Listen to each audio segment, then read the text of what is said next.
Hi students, हमारे YouTube channel में स्वागत है आप सभी का। तो आज का हमारा टॉपिक है आइगन वेक्टर, जिसे हिंदी में आइगन सदिश के नाम से जानते हैं। आज हम आइगन वेक्टर के बारे में पढ़ेंगे। इसे मैं विस्तार से भी बताऊंगी आपको कि इसे किन किन विधियों से निकाला जा सकता है, और लास्ट में आपको एक ट्रिक भी बताऊंगी जिससे आप बड़ी आसानी से आइगन वेक्टर फाइंड आउट कर सकते हैं। तो वीडियो में बने रहिए और वीडियो स्टार्ट करते हैं। आइगन वेक्टर को देखते हैं। माना कि ए एक स्क्वायर मैट्रिक्स है, मीन्स ए जो है हमारा वर्ग आव्यूह है। तब एक संख्या जो हमारी वास्तविक भी हो सकती है और सम्मिश्र भी हो सकती है, मीन्स रियल भी हो सकती है और कॉम्प्लेक्स भी हो सकती है, लैम्डा। तो लैम्डा को हम आइगन वैल्यू के नाम से जानते हैं, आइगन मान। और जो कैपिटल एक्स होता है, जो स्तंभ आव्यूह होता है, कॉलम मैट्रिक्स, तो उसे आइगन वेक्टर के नाम से जाना जाता है। आइगन वेक्टर निकालने से पहले हमें आइगन वैल्यू निकालना पड़ता है, और जो हमारा आइगन वैल्यू है वो कैरेक्टरिस्टिक इक्वेशन से फाइंड किया जाता है। तो हमारा जो कैरेक्टरिस्टिक इक्वेशन होता है वो ये होता है, mod of A minus lambda आई, जहाँ जो ए है हमारा ये गिवन मैट्रिक्स होता है, लेमडा जो होता है हमारा आइगन वैल्यू होता है, और जो आई होता है आइडेंटिटी मैट्रिक्स होता है। ये जो हमारा दिया गया आव्यूह है, ये लेमडा जो है आइगन मान है, और जो आई है वो आइडेंटिटी मैट्रिक्स या फिर तत्समक आव्यूह या फिर इकाई आव्यूह है। इसके बाद हम ये निकालने के पश्चात इसे हमारा आइगन वैल्यू फाइंड आउट हो जाता है, लेमडा की वैल्यू। इसे हम आइगन वैल्यू इक्वेशन में रखते हैं। यहाँ हम लेमडा की वैल्यू रख देते हैं, तथा ये कॉलम मैट्रिक्स एक्स है, मतलब इसमें कॉलम की संख्या हमेशा एक होगी, रो कितने भी हो सकते हैं। तो इस कॉलम मैट्रिक्स, ये जो कॉलम मैट्रिक्स एक्स है, इसे ही आइगन सदिश या आइगन वेक्टर के नाम से जाना जाता है। एग्जाम्पल के द्वारा इसे और समझते हैं।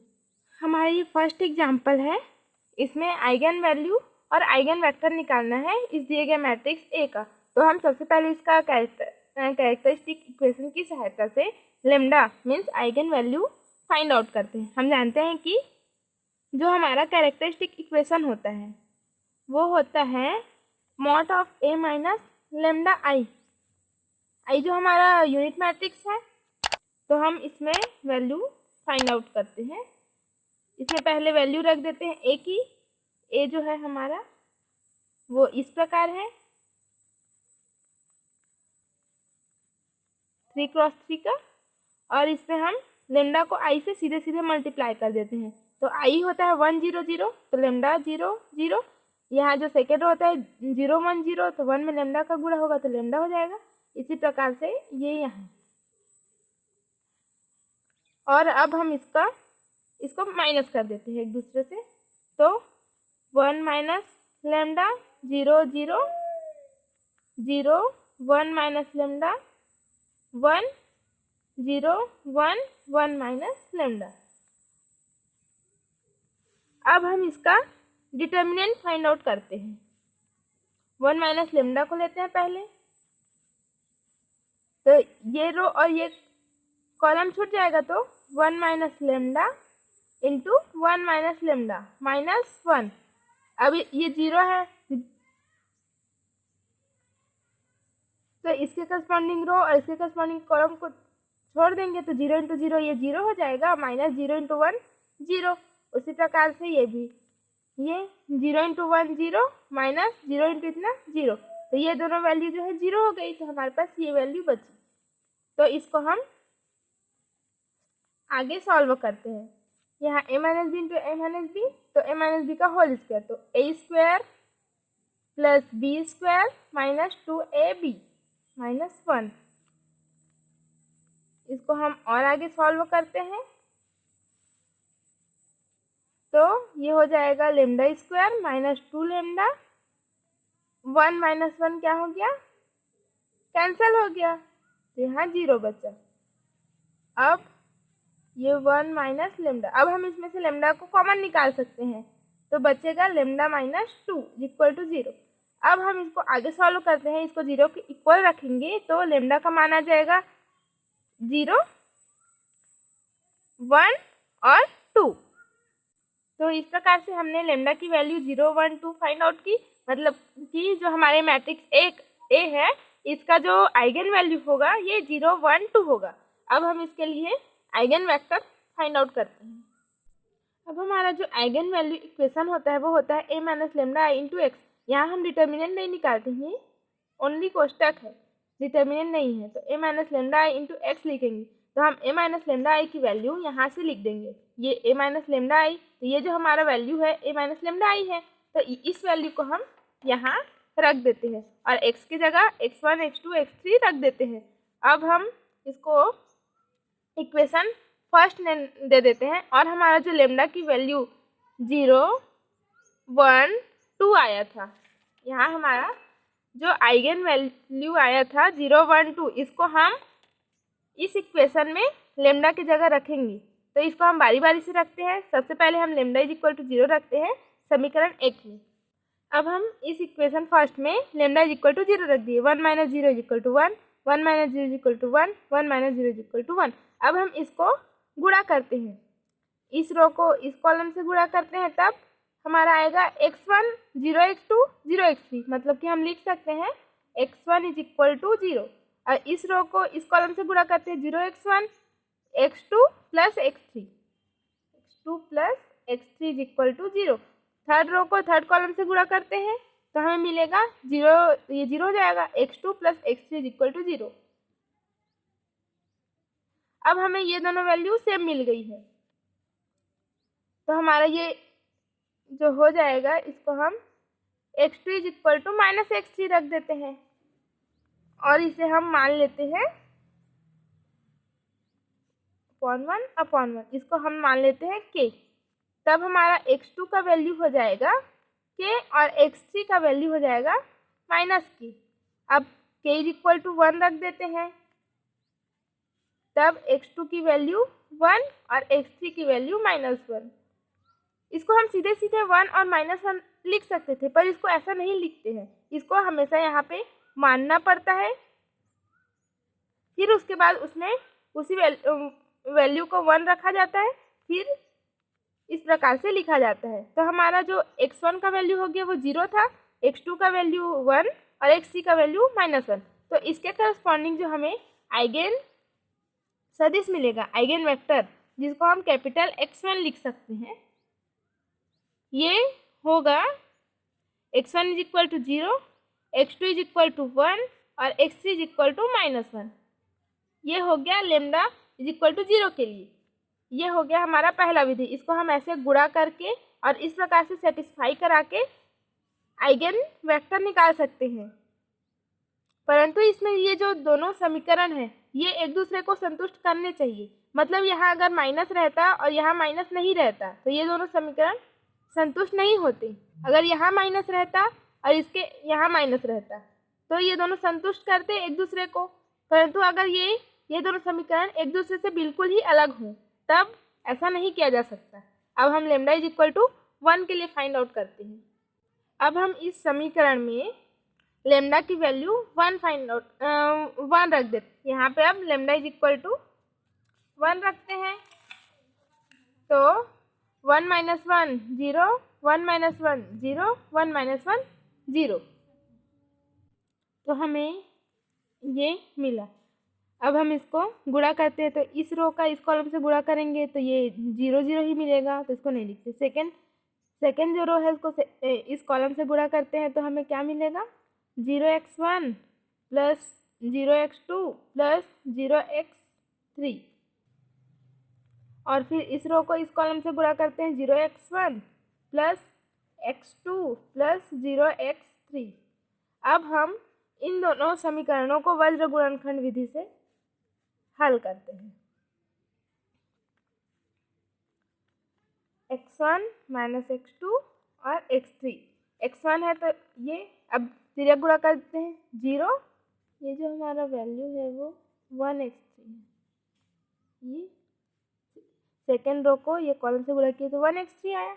तो अब 0 माइनस 1 माइनस x2, इसको गुणा करते हैं 0 माइनस 0 x3 के लिए, तो 0 माइनस 0, तो हमें प्राप्त हुआ x1 अपॉन -1, x2 का मान भी 0 मिला, x3 का मान भी 0 मिला। इसे हम k मान लेते हैं और फिर k की वैल्यू 1 पुट कर देते हैं, तो x1 इज इक्वल टू, नहीं, पहले x1 की वैल्यू माइनस के, x2 की 0 और x3 की भी 0। अब put k is equal to 1, तब x1 की वैल्यू -1, x2 की वैल्यू 0, x3 की वैल्यू भी 0। अतः हमारा जो करस्पॉन्डिंग जो आइगन वेक्टर होगा x2, ये होगा हमारा -1 0 0। अतः हम इसे इस प्रकार से वज्र गुणनखंड विधि से भी हल कर सकते हैं, परंतु इसमें जो एक रो है उसको 0 0 होना जरूरी है। इसमें पहले से ही 0 0 0 आया था, तो हमें इसमें ऑपरेशन लगाने की ज़रूरत नहीं पड़ी। इसमें हमें दो रो मिल गए, इसकी सहायता से हमने वज्र गुणनखंड विधि से इसको हल कर लिया।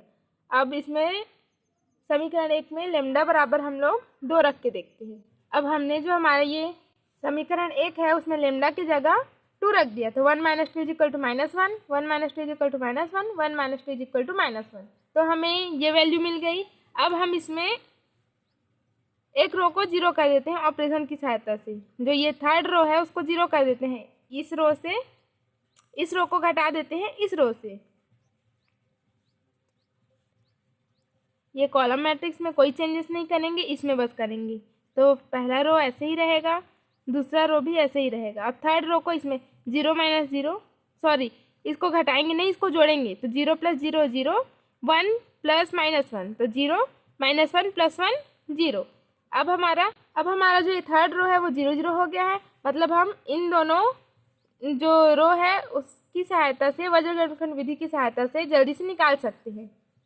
तो हम निकाल के देखते हैं। पहले समीकरण को लिख देते हैं, ये हो जाएगा -x1 + 0x2 + 0x3 = 0, 0x1 - x2 + x3 = 0। अब हम x1 x2 x3 निकाल लेते हैं। ये वाला माइनस होता है, x1 निकालने के लिए 0 - 0, x2 निकालने के लिए -1 - 0, x3 निकालने के लिए माइनस इंटू माइनस +1 - 0। तो हमें मिल गया x1 की वैल्यू 0, x2 की वैल्यू 1, ये माइनस कट गया, x3 की वैल्यू भी 1, इसको हम k मान लेते हैं। तब x1 = 0 के, x2 = 1 के और x3 = भी 1 के। अब हम k की वैल्यू 1 रख देते हैं, तब x1 = 0, x2 = 1, x3 = 1। अतः जो हमारा इसका करस्पॉन्डिंग जो आइगन वेक्टर होगा x3 = हो जाएगा 0 1 1। अतः हमने आइगन वैल्यू फाइंड आउट कर ली। लेमडा की वैल्यू 0 1 2 और इसके करस्पॉन्डिंग जो आइगन वेक्टर उसको भी फाइंड आउट कर लिए, x1 x2 x3। x3 की वैल्यू हमारी ये आई 0 1 1, x2 की वैल्यू हमारी ये है, हमारी x2 की वैल्यू -1 0 0 और x1 की वैल्यू है हमारी 0 1 -1 0 1 -1। इस प्रकार से हमने eigen value and eigen vector को निकाला। इसे हम वज्र गुणनखंड विधि से भी हल कर सकते हैं। इसके लिए जो थर्ड है, नहीं, किसी भी रो को जोड़ घटा के कैसे भी ऑपरेशंस लगा के उस रो को 0 0 करना होता है, उसके बाद वज्र गुणनखंड विधि लगा सकते हैं।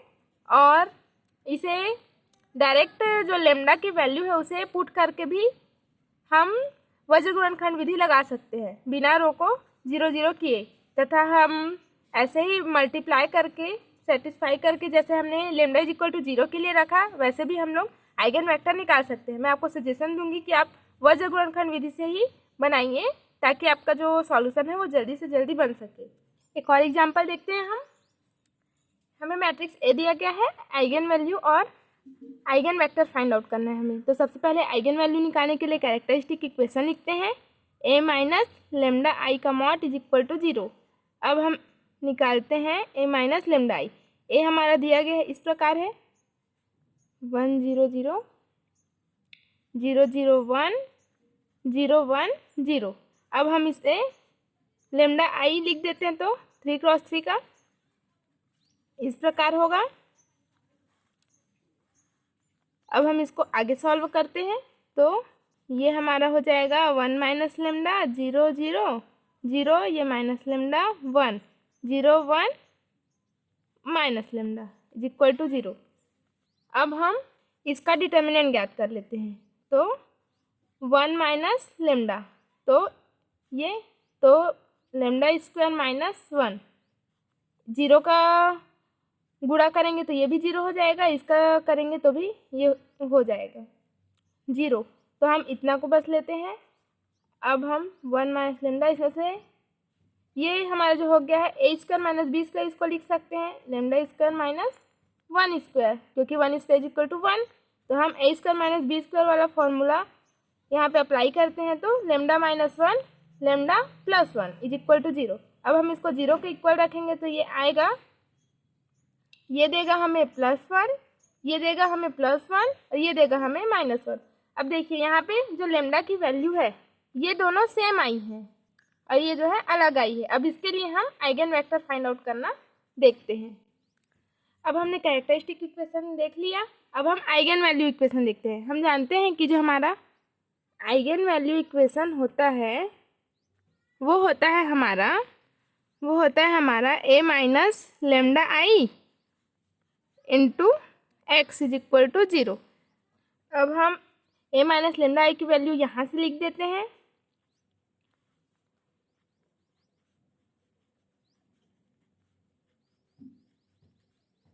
इस प्रकार से हमने a माइनस लेमडा आई की वैल्यू रख दिया। कैपिटल X की वैल्यू x1 x2 x ही रखते हैं। इसे हम इक्वेशन फर्स्ट नेम दे देते हैं। अब हम इसी इक्वेशन में lambda is equal to 1 1 and -1 रखेंगे। सबसे पहले लेमडा इज इक्वल टू 1 के लिए देखते हैं। जो ये समीकरण 1 है, लेमडा इज इक्वल टू 1 रखने पर, ठीक है। अब इसमें हम लेमडा इज इक्वल टू 1 रखते हैं तो क्या हो जाएगा, 1 माइनस 1 0 0 0 0, यहाँ पे -1 1 0 1 -1, x1 x2 x3 equal to 0। अब हम इसे समीकरण के रूप में लिख लेते हैं। इसका गुणा करेंगे तो ये तो 0 हो जाएगा, इस रो का इस कॉलम से गुणा करते हैं तो 0 x1 minus x2 plus x3 is equal to 0, और ये 0 x1 plus x2 minus x3 is equal to 0। ये दोनों जो समीकरण है वो एक दूसरे को संतुष्ट कर रहे हैं, मतलब इसको देखेंगे तो x2 is equal to x3, इसको हम k मान लेते हैं /1/1, तो x2 is equal to k और x3 is equal to k। यही जो मान है वो इसमें से भी प्राप्त होंगी, तो हम k इज इक्वल टू 1 रख देते हैं, तो x2 इज इक्वल टू 1 और x3 इज इक्वल टू भी 1, और हमें जो x1 की वैल्यू मिली है वो हो जाएगी 0। तो हम इसके करस्पॉन्डिंग जो आइगन वेक्टर इसको लिख सकते हैं, x1 की वैल्यू 0, x2 की वैल्यू 1, x3 की वैल्यू 1। अब हमें लेमडा इज इक्वल टू 1 के लिए दो आइगन वेक्टर फाइंड आउट करने हैं। एक हमने इस प्रकार से समीकरण बना के रख लिया, दूसरा हम वज्र गुणनखंड विधि से सॉल्व करके देखते हैं।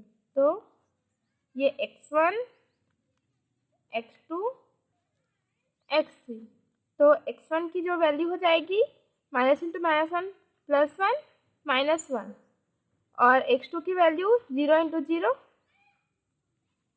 और x3 की वैल्यू 0 -0।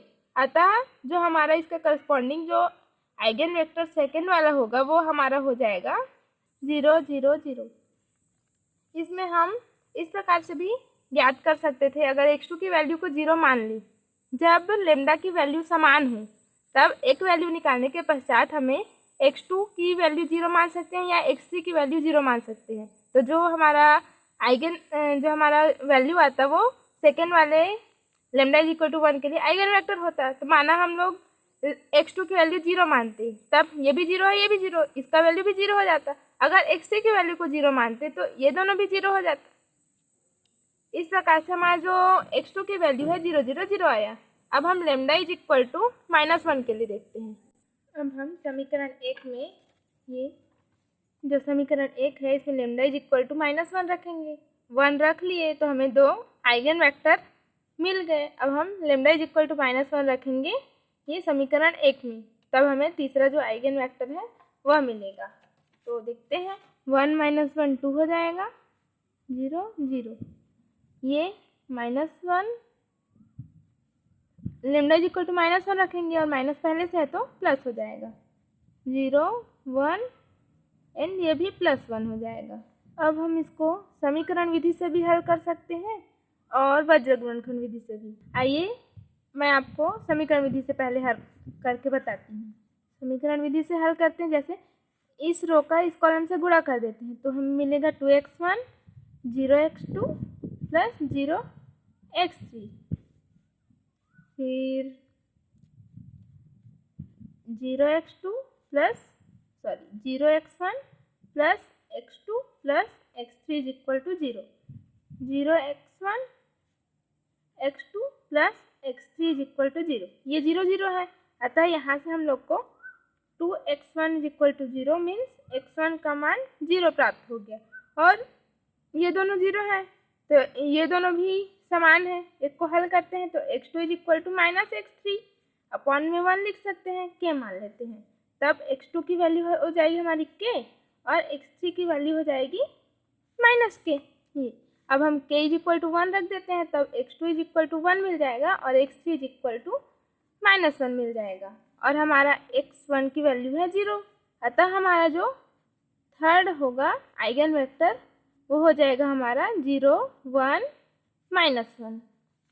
मैं आपको इसी को वज्र गुणनखंड विधि से हल करके बताती हूँ। वज्र गुणनखंड विधि से हल करते हैं तो इसमें एक रो को 0 कर देंगे, तो इस वाले रो को इस वाले रो से घटा देते हैं, तब हमें मिलेगा, इसको घटा देते हैं, 0 - 0 0, 1 - 1 0, 1 - 1 0। तब इन दोनों समीकरणों को लिखते हैं, 2x1 + 0x2 + 0x3 = 0, 0x1 + x2 + x3 = 0, x1 - x2 x3, तब x1 के लिए इसको तो 0 - 0, x2 के लिए इसको तो 2 - 0, x3 के लिए 2 - 0। अतः हमारा वैल्यू क्या है, 0.2। इसमें 2 का अगर मल्टीप्लाई कर दे ऊपर में, तब ये 0 ही रहेगा, ये x1 अपॉन -1 हो जाएगा और x3 अपॉन 1 हो जाएगा। अगर हम इसमें माइनस का मल्टीप्लाई कर दें तो ये +1 हो जाएगा हमारा, और x3 जो है वो -1 हो जाएगा। अतः ये जो हमारा राशि 0 1 -1 जो हम लाए थे वो ये आ गया। इसको हम जब लेमडा की वैल्यू पुट करते हैं तो भी किसी भी 2 समीकरणों को हल करके वज्र गुणनखंड विधि से हल करके ला सकते हैं, या फिर ऑपरेशन लगाकर किसी भी रो को 0 कर देंगे, फिर 2 समीकरणों को लेंगे तो भी हमारा ये वैल्यू आ जाएगा, या फिर समीकरण विधि से हल करेंगे। समीकरण विधि से हल करेंगे तो ये कोई भी 2 समीकरण सेम होने चाहिए, तब वो एक दूसरे को संतुष्ट करेंगे, तब हमारा जो आइगन वेक्टर है वो फाइंड आउट हो जाएगा। तो आप वज्र गुणनखंड विधि से करेंगे तो भी सही आएगा, समीकरण विधि से करेंगे तो भी सही आएगा। इस प्रकार से हमें जो लेमडा की वैल्यू आइगन वैल्यू मिली थी वो थी 1 1 -1, और जो फर्स्ट हमें आइगन वेक्टर मिला था वो था, ये था हमारा 0 1 1, और जो सेकेंड मिला था वो 0 0 मिला था और जो थर्ड मिला था x3 वो मिला था हमें 0 1 -1। ये हमारा आंसर होगा, ये आइगन वैल्यू एंड ये आइगन वेक्टर। इस प्रकार से आप बहुत ही आसानी से बहुत जल्दी आइगन वेक्टर को हल कर सकते हैं, आइगन वैल्यू को भी हल कर सकते हैं। इस प्रकार से हमारा आज सेशन यहीं पे ख़त्म होता है। मिलते हैं अगली क्लास में, तब तक के लिए थैंक यू। जय हिंद, वंदे मातरम।